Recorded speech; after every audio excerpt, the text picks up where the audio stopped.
Hello guys, कैसे हो आप सभी। जैसा कि आपको पता है कि जीएनएम फर्स्ट राउंड के अलॉटमेंट लेटर जारी हो गए हैं और आप 8 सितंबर 2025 से पहले कॉलेज में रिपोर्टिंग कराना जरूरी है। तो आज हम बात करने वाले हैं कि आपको रिपोर्टिंग कराने के लिए कौन कौन से डॉक्यूमेंट्स की आवश्यकता होती है जिसमें कॉलेज में जमा कराना होता है। तो चलो वीडियो को स्टार्ट करते हैं। तो सबसे पहले आपको अलॉटमेंट लेटर की आवश्यकता होगी। अलॉटमेंट लेटर मतलब आपको जैसे भरतपुर कॉलेज मिला है या अदर कॉलेज मिला है तो उसमें मेंशन होता है, तो आपको अलॉटमेंट लेटर की आवश्यकता होगी।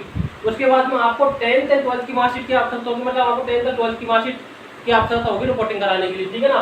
उसके बाद में कास्ट सर्टिफिकेट, अगर आप एसटी या एसटी कैटेगरी हो तो आपको कोई दिक्कत नहीं है, आप भले 1 साल पुराना हो 2 साल पुराना हो तो कोई दिक्कत नहीं है।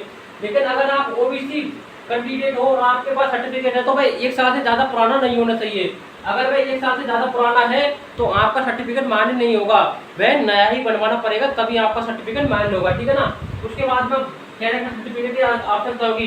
जब आपने 12th पास करी होगी तो आपको TC migration and character certificate मिला होगा कि आपका स्कूलिंग मतलब 12th तक आपका बिहेवियर कैसा था, आपका बिहेवियर गुड था या बैड था आदि के बारे में पता होगा, तो आपको कैरेक्टर सर्टिफिकेट की आवश्यकता होगी, ठीक है ना। उसके बाद में 6 नंबर पर आता है चालान फीस। जब आपने काउंसलिंग कराई थी तो आपकी 5 रुपये की फीस कर दी थी, तो उसकी जो चालान की फीस है वो भी आपको रिपोर्टिंग कराने के लिए आवश्यकता होगी, ठीक है ना। उसकी भी जरूरत पड़ती है।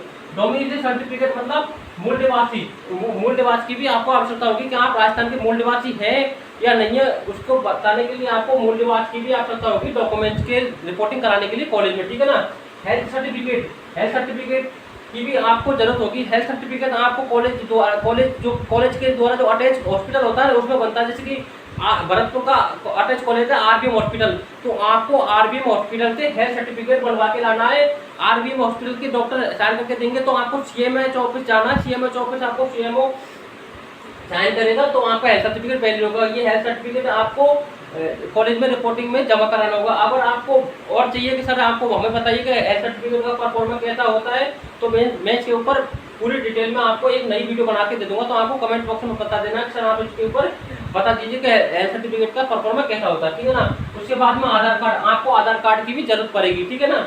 आपको आधार कार्ड की जरूरत पड़ेगी। उसके बाद में 4 फोटोग्राफ मतलब पासपोर्ट साइज फोटो भी आपको लेकर आने, जिसमें आपको पीछे की तरफ 4 फोटो में साइन करके सेल्फ स्टूडेंट आपको साइन करके देने, ठीक है ना।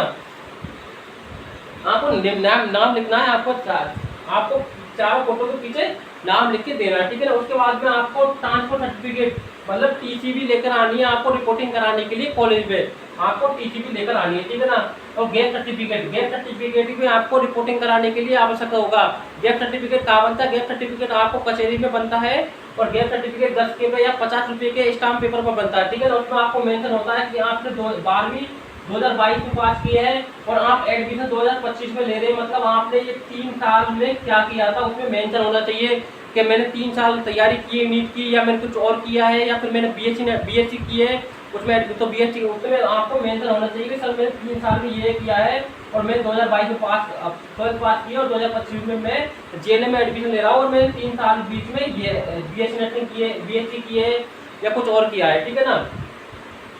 अब हम बात करने वाले फॉर इन सर्विस कैंडिडेट, मतलब जो इन सर्विस एएनएम की जो इन सर्विस गवर्नमेंट कैंडिडेट है ना उनके लिए ये तो डॉक्यूमेंट्स की आवश्यकता होगी, लेकिन उसके अलावा और भी डॉक्यूमेंट्स की आवश्यकता होगी। तो हम बात करने वाले उनके लिए कौन कौन से डॉक्यूमेंट्स। तो candidate for certificate for 5 year of regular service, मतलब आपको 5 ईयर का रेगुलर सर्टिफिकेट कि आपने इस हॉस्पिटल में 5 साल तक रेगुलर सर्विस किया, उसका सर्टिफिकेट आपको उस हॉस्पिटल में लेके आना है रिपोर्टिंग कराने के लिए, ठीक है ना। फिर ऑर्डर ऑफ डिस्चार्ज, आपको कार्य मुक्ति आदेश लाना कि सर मेरा जीएनएम में एडमिशन हो गया है और मैं 3 साल के लिए यहाँ से कार्य मुक्त होना चाहता हूँ, उसके बाद में मैं आपको 3 साल बाद वापस रिपोर्ट कराऊंगा, तो आपको ऑर्डर ऑफ डिस्चार्ज लाना है उस हॉस्पिटल से, ठीक है ना। फिर आपको एएनएम पंजीकरण प्रमाण पत्र की अभी आवश्यकता होगी डॉक्यूमेंट्स में रिपोर्टिंग कराने के लिए, ठीक है ना।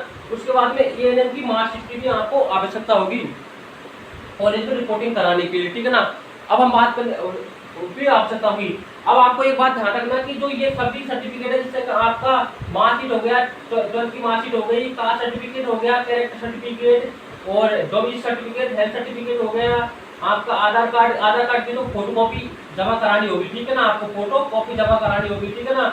ट्रांसफर सर्टिफिकेट हो गया या ये हो गया ना, इनको आपकी एक कॉपी या 2 कॉपी अपने पास रखनी है क्योंकि यह कॉलेज में जमा होते हैं, ठीक है ना। और इन सभी को आपको एक मोबाइल में या कंप्यूटर में स्कैन करके रखना है। जैसे आप कोई भी छात्रवृत्ति का फॉर्म भरे या कोई भी गवर्नमेंट जॉब का फॉर्म भरे तो आप उनको डायरेक्ट स्कैन करके फॉर्म भर सकते हैं, क्योंकि यह कॉलेज में जमा होने के बाद में आपको बहुत कम मिलते हैं या उनको एप्लीकेशन या कुछ और देके इनको निकालना पड़ता है, तो आपको दिक्कत का सामना करना पड़ सकता है। तो पहले ही आप इनकी एक एक दो कॉपी अपने पास रखिए और इनको सभी को स्कैन करके सेव कर लीजिए, ठीक है ना।